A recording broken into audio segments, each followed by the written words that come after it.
Des balais de voitures incessants, de jour comme de nuit. Camions, motos, SUV, ce village de 1800 âmes est devenu l'itinéraire bis favori des automobilistes. C'est la première fois qu'on passe par ici et on suit le GPS, on a mis éviter les autoroutes et il nous fait passer par les petits villages. Jusqu'à 14 000 voitures par jour sur cet axe suggéré par les GPS pour contourner l'A1. Un cauchemar pour les habitants qui ont vu leur tranquillité s'envoler. On a un bruit qui ne s'arrête jamais. Le week-end, les enfants ne peuvent pas dormir en fait. Regardez, vous avez entendu une moto là passer.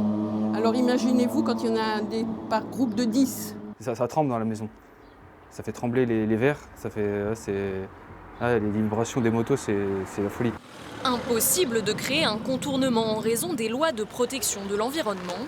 Alors pour déjouer les GPS, le maire du village a dû redoubler d'imagination.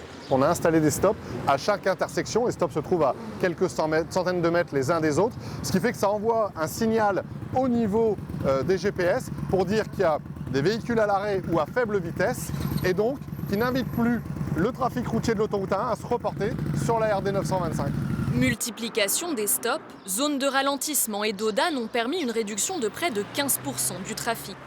Des solutions de fortune qui doivent être accompagnées de profonds changements selon l'élu. Il y a une force d'attraction sur la métropole lilloise. Il faut leur donner la possibilité de se déplacer autrement et d'abandonner petit à petit la voiture.